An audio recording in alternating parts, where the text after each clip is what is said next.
umuzonga wa kuchindika na umuchindike, umuzonga wa kusalula na umusalule.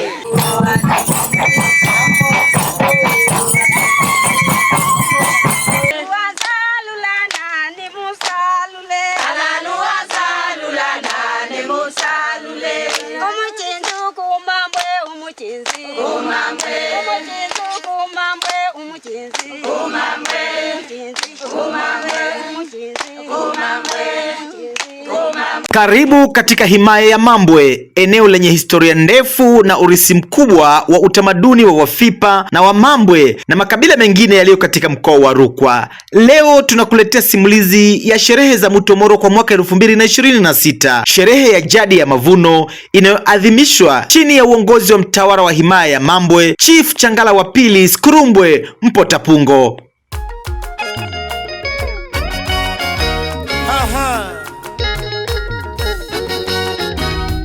Wanasema mzarau kwao ni mtumwa. Hapa ndio nyumbani kwetu. Rukwa Sumbawanga ya leo sio ya jana. Daanda mzungu balozi wa amani. Waiona Rukwa ile, waiona Rukwa ile.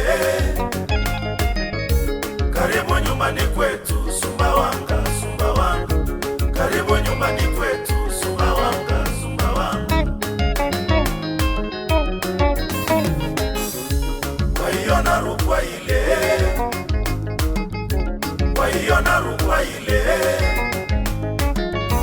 Karibu nyumbani kwetu Sumbawanga, Sumbawanga. Karibu nyumbani kwetu Sumbawanga, Sumbawanga. Makamanda, karibuni kwenye shughuli yetu. Asante. Shughuli yetu hii leo tuna mtomolo. Mtomolo manake ni kula vyakula vya kimila, yaani vya kawaida tu. Na leo tunazindua mchakato wa kuanza ujenzi wa kituo cha utamaduni hapa. Bahati nzuri tuko kwenye hatua za awali. Serikali ya kijiji cha Kianda walitupa ardhi. Tuliomba kwa utaratibu, tukapewa kwa utaratibu. Kwa sasa hatua iliyobaki ni mkurugenzi atume wataalamu waje wapime watupe hati nyingi. Ambayo tayari ameshatuletea barua mkurugenzi na nini tufanye. Kwa tuko kwenye hatua nzuri. Kwa hatua ya leo ni moja kuihabarisha jamii kwamba tuko kwenye hatua gani. Ni kama tunazindua mchakato sasa. Lakini jamii yetu hii ina changamoto nyingi.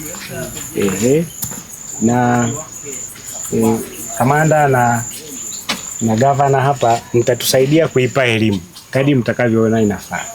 Lakini moja ambalo tunapigana nalo huku ni unyanyasaji wa kijinsia. Wanawake wanapigwa sana na waume zao na wanafukuzwa kwenye nyumba, lakini pia hata wananyimwa haki za umiliki kwenye mali za familia. Hilo moja. Lakini la pili, watoto hawapeleki shule. Yaani wengine wazazi wanamwambia mtoto ukifika shuleni kafanya mtihani vibaya ufeli. Na wengine wanasingizia kipato duni, wanashindwa kuwahudumia, wanaacha shule. Nafikiri mratibu elimu kata yuko hapa atatusaidia kwenye. Tukafikiri kama serikali mtusaidie kuijengea jamii utambuzi wa hiyo hali. Lakini kingine kuna swala la uharibifu wa mazingira. Lakini kuna migogoro ya ardhi ambayo inapelekea wakati mwingine mauaji. Sasa hilo ndio eneo lenu. Kwamba migogoro wafanyeje ili siwepo, kuepusha mauaji. Ipo mifarakano mingi kwenye jamii huko. Maanaka ambayo wakati mwingine inapelekea ukosefu wa amani.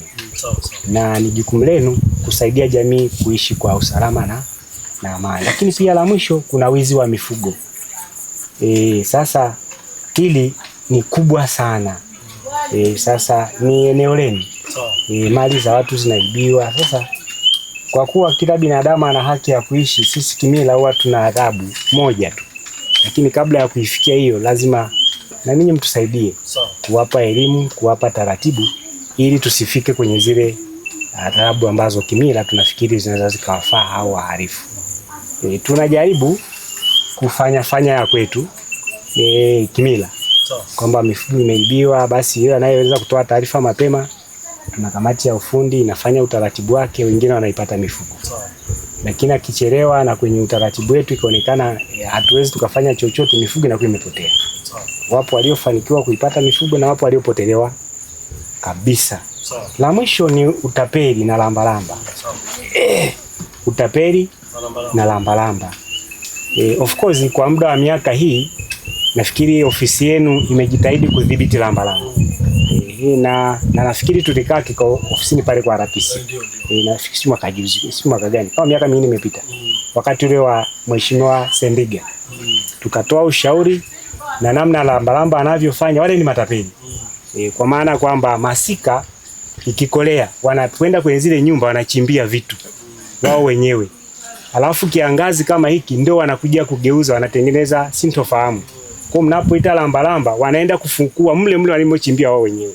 Kwa ni wezi, ni majambazi kama majambazi wengine. Lakini ni sehemu ya utapeli pia. Lakini pia bado tunahangaika hapa katikati na baadhi ya watu wanasema ni watu wa tiba asili. Lakini mmomo ndani kuna utapeli. Yaani unakuta mtu kibali amekipata kwa njia ambazo sio nzuri. Na hata chama cha waganga wa jadi hakimtambui. Lakini anazunguka kwa watu kwamba ni mganga, manaka hajathibitishwa na chama cha waganga wa jadi mkoa. Na mambo mengine yanakuwa hivyo. Kwa hiyo tukafikiri maeneo haya mtusaidie kuyasemea.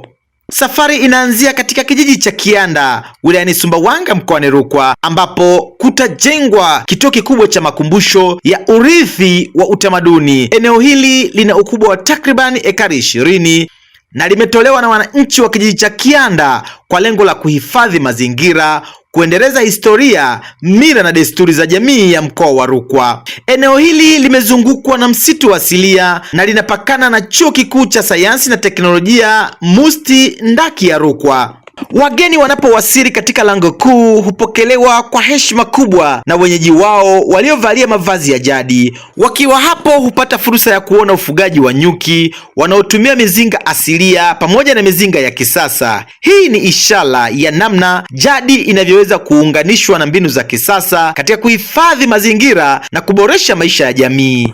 Baada ya mapokezi, wageni huanza ziara ya kutembelea nyumba za asili zilizojengwa kwa kufuata usanifu wa jadi wa himaya ya Mambwe, na kila nyumba inaelezea historia, utamaduni na maisha ya mababu waliolinda ardhi hii kwa vizazi vingi.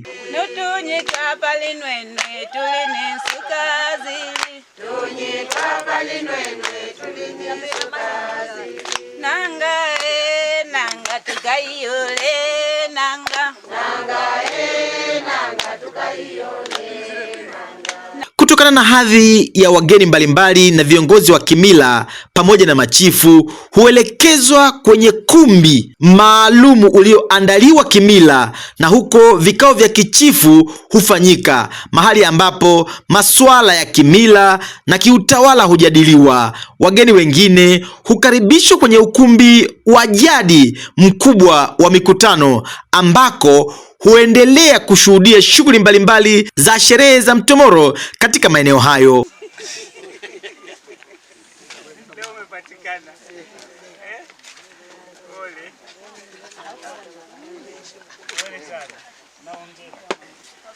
Maadhimisho ya mtomoro kwa mwaka 2026 yalianza kwa maandalizi yaliyofanyika tangu mwezi Mei. Wananchi kwa kushirikiana na viongozi wa kimila walijenga nyumba za asili, ukumbi wa machifu wa asili, nyumba za wageni, mabanda ya mifugo pamoja na miundombinu mingine ya jadi ili kuhakikisha kituo hiki kinakuwa kitovu cha kuhifadhi urithi wa utamaduni wa himaya ya Mambwe. Nandi munganse kanta isekelile kupita wila.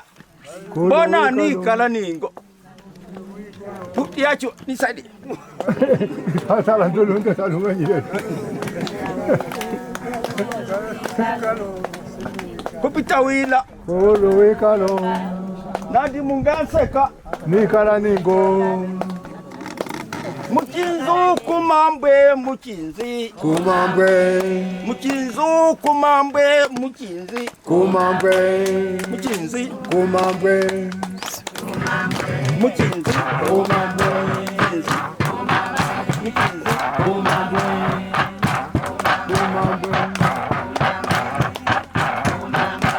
Kwa Kwa upande wake Chief Changala wa Pili Skrumbwe Potapungo alielezea nafasi ya taasisi ya kimila katika kuimarisha maadili ya jamii, kutatua migogoro kwa kutumia taratibu za kimila ambazo wakati mwingine hata sheria haizitambui, na kuhamasisha wananchi kuendelea kuthamini urithi wa mababu zao.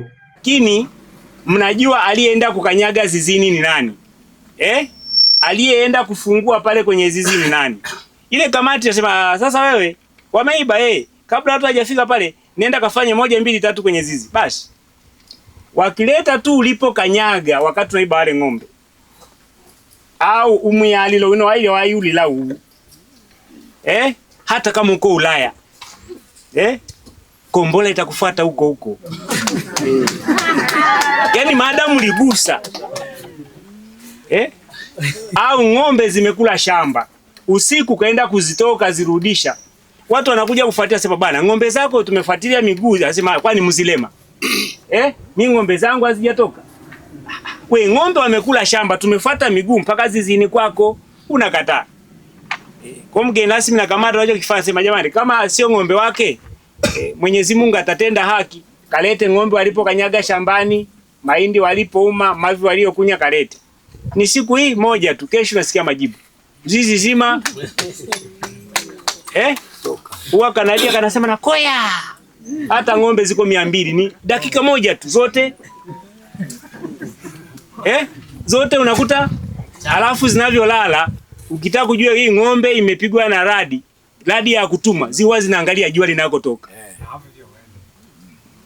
Yaani ukikuta ng'ombe amepigwa ameelekea huku, hiyo ni radi ya bahati mbaya. Lakini ng'ombe za radi ya kutuma jua liliko zote unakuta vichwa vimepeleka huko. Hata zingekuwa 200 jua linako toka. Sasa kamanda, usipokuwa na hiyo silaha sitazaliana. Sitazaliana. Sasa watu wengine wanatuimba kwamba machifu hakuna chifu mchawi. Ila chifu ana jeshi, ana kamati zake za. Kwa naomba niseme Mheshimiwa Kamanda, na sisi machifu basi tunajidai kwa njia hiyo. Ingawa hata hivyo siku hizi pia kuna utapeli kwenye hilo. Mtu namwambia ng'ombe wamepotea, kumbe hana hata wewe ujuzi, anafanya mambo yake, anasema anakupa, anasema umekosea masharti, kumbe umeibiwa. Wanakimbilia kusema umekosea masharti. Ni kwamba kwa sababu kuna ile chemical za kuchanganya. Kuna chemistry yake. Sasa wakati mwingine ile chemistry kamilike, component moja inakosekana. Ikikosekana maana yake hii haiwezi kuwaka. Sasa akiwa mtaalamu inawaka. Asipokuwa mtaalamu anakuwa tapeli, anaibia watu.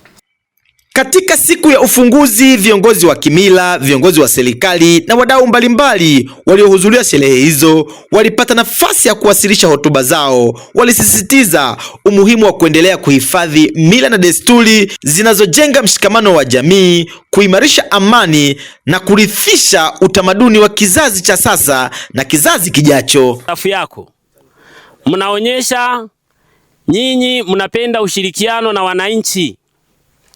Sasa na mtu yeyote anayependa ushirikiano huwa ni mzuri. Kwa hiyo nyinyi jeshi la polisi sasa ni wazuri. Lakini kwenye hotuba yako Mheshimiwa umesema wizi, mimba za utotoni, uhalifu wowote wa kuharibu amani, kutotunza mazingira, kuwakatisha watoto masomo. Tena kaongezea pia kwamba na wafipa kutokuwa wengi kwenye chuo cha Musti, ukasema ni tatizo. Sasa kama umeongea yote haya Mheshimiwa Kamanda, maana yake wewe unafaa sasa sana pamoja na jeshi lako lote. Kwa nini kimetufanya tuwepo hapa? Ni amani. Ni amani ndio imetufanya tuwepo hapa. Au vipi mzee? Maeneo mengine kama Kongo kusanyika kama hapa. Hapa risasi zishapigwa tayari. Tumeshatawanyika. Lakini hapa tumekuja tumekuta watu wanasherehekea mambo yetu ya kimila na kinachotakiwa hapa ni amani. Kwa hiyo wale wanaharakati wale ambao wanatishia usalama, yani wale wanatishia za usalama, tuendelee kuwalama na kuwapuuza. Tuachie bali tuwapuuze. Sisi tuendelee kudumisha mila zetu, tuendelee kufanya shughuli zetu za maendeleo, mambo yaende sawa. Leo hii tunasherehekea mavuno Tuna vyakula vya kila aina, nina imani. Na vyakula vingi ambavyo nina imani leo hii tutavipata hapa ni vyakula vya asili.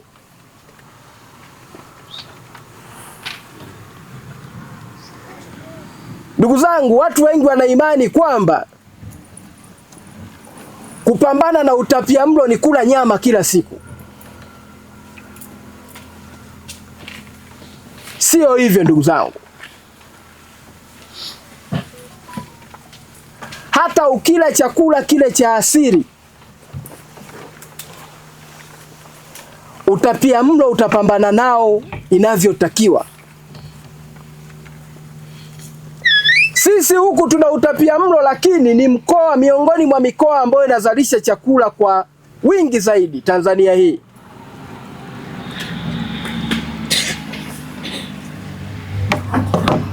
Kwa ni waombe,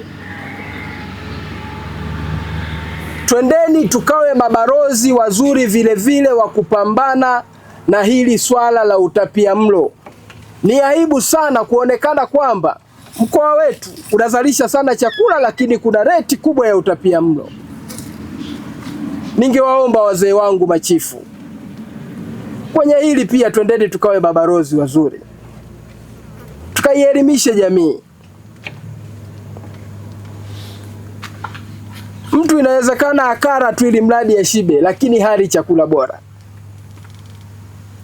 Na kupambana na utapiamlo sio tu kula vyakula vya kununua, hata hivi vya asili ambavyo tunaweza tukavipata kulingana na mazingira tuliyonayo.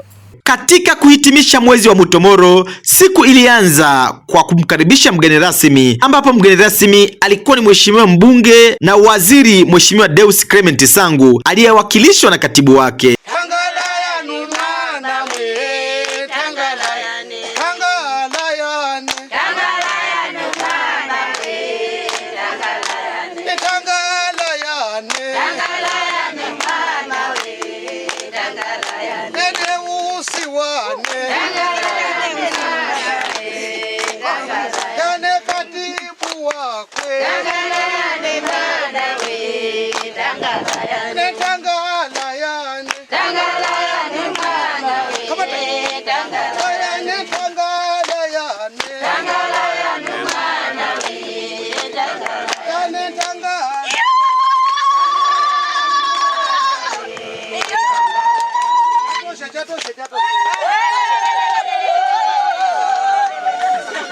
Alipokelewa kwa kupitishwa kwenye nyumba za kichifu na kusimikwa kwa muda hadhi ya kichifu, ambapo alivalishwa mavazi ya jadi. Kisha alipokelewa na chifu na kuanza ziara yake ya kutembezwa katika miundombinu mbalimbali ya kituo hicho cha urithi wa utamaduni, ambapo alitembelea na kujionea shughuli zinazofanywa za ufiatuaji wa matofali, ukusanyaji wa mawe kwa ajili ya kujengea miundombinu mbalimbali. Pia alipelekwa kuona sehemu maalum kwa ajili ya tambiko, kisha akapelekwa kuonyeshwa mipaka yote ya kituo. Baada ya hapo alirudi kupewa historia na kupewa taarifa ya shughuli zote zilizokuwa zikifanyika katika mwezi huo wa Mutomoro. Katika ili ni eneo la Wamambwe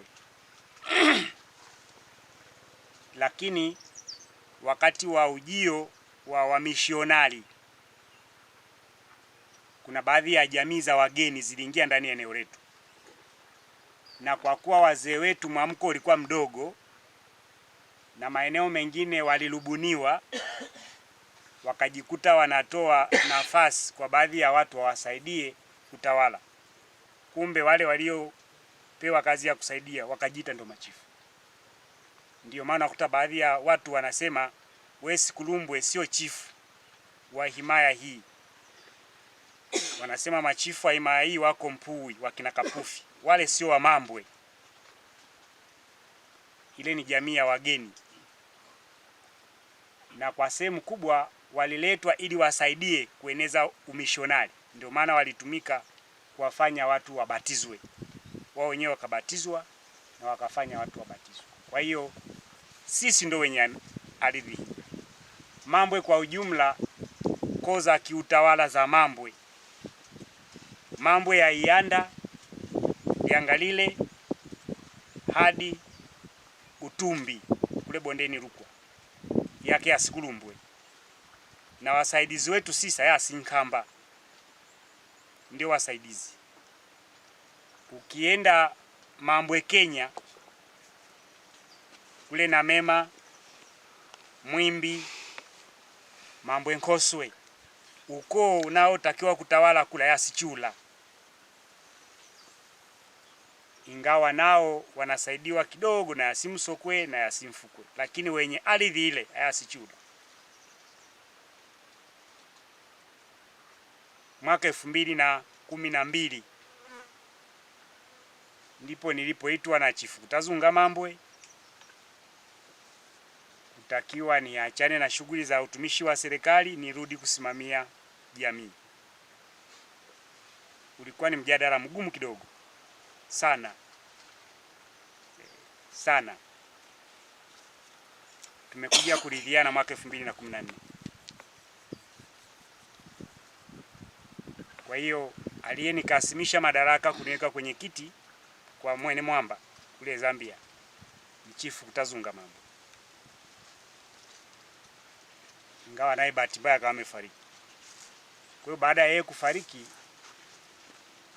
kwa Wamambwe hakuna chifu mkubwa kwa umri wa kiutawala kunizidi, kwa sababu hata anayetawala Mambwe Kenya kwa sasa mimi ndo nilienda kumsimika. Nimemsimika mlasi mkuu Chifu Chisote, hawa namsaidia Kutazunga, na baada ya Kutazunga kufariki tukamweka kwenye kiti Chifu Ruchembe, ambaye hao wote nilienda kuweka mimi. Lakini kutokana na kukua kwa idadi ya watu, Chifu Kutazunga Mambwe aliridhia ardhi ya Mambwe Nkoswe tuianzishie we himaya ndogo. Kwa hiyo kule tulienda kumsimika Chifu Sapwe Nkonga Simfukwe, ambaye nilikwenda mimi mwenyewe na machifu wenzangu. Lakini tunaposema Mambwe, hata kule Uchile unakoishi wewe, ile ni Mambwe, na ile inaitwa Mambwe Uchile, ingawa tu wanafupisha. Na kwa asili Mambwe Uchile, yani Laela, ni ardhi ya ukoo unaitwa ya Simaleka, ndio wenye ardhi ile.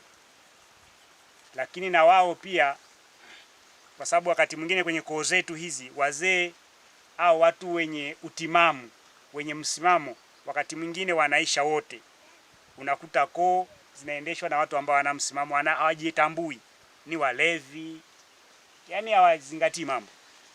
Ndio akina Simfukwe walipopenyeza wakaanza kuitawala Uchile Laela. Lakini kule wake Simaleka, wa Simfukwe wanatakiwa waishie Luanda kule Unyamwanga, kwa sababu ya Simfukwe ni Wanyamwanga. Kwa kifupi, hiyo ndio historia ya himaya yetu, Mheshimiwa mgeni rasmi. Lakini kwenye uchifu kuna vita kama vilivyo vita vingine vya kimadaraka. Huwa tunalumbana, tunagombana, lakini ni kimya kimya, na vita vyetu sisi huwa sio vya kutangaza. Ukiona mtu anatangaza vita vya kimila, ujue huyo hajaiva. Na tukiamua kupigana, tunapigana usiku. Sasa tunapiganaje? Tunajua wenyewe. Kwa hiyo ukisikia mtu anapiga mayowe, anamshambulia chifu mwingine kwa maneno hadharani, ujue huyo usiku alishapigwa. Yaani kwa vita halisi alishashindwa. Ndio maana anapiga kelele, fulani yule afai, fulani yule na nini, yaani alishashindwa. Mheshimiwa mgeni rasmi, ombi letu kwako ilikuja uje ututembelee. Kwa kuwa mbunge jimbo la Kwela ni mtu wetu wa karibu sana. Kwa hiyo tuliona sio vizuri tufanye mambo yetu bila yeye kuja kujionea.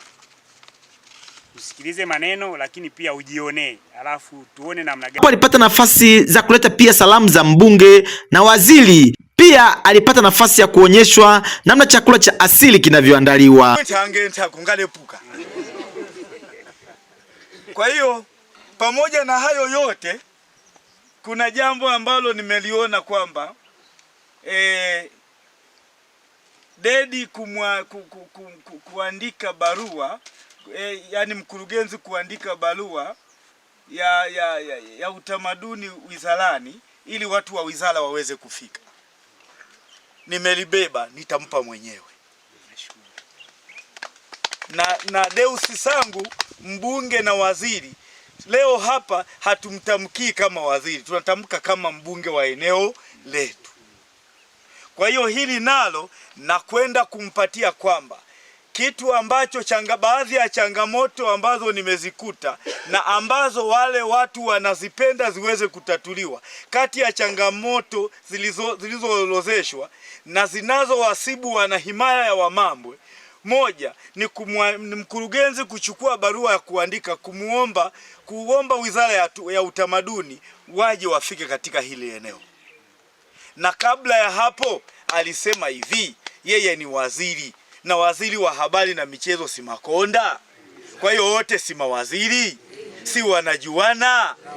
Chimeeleweka.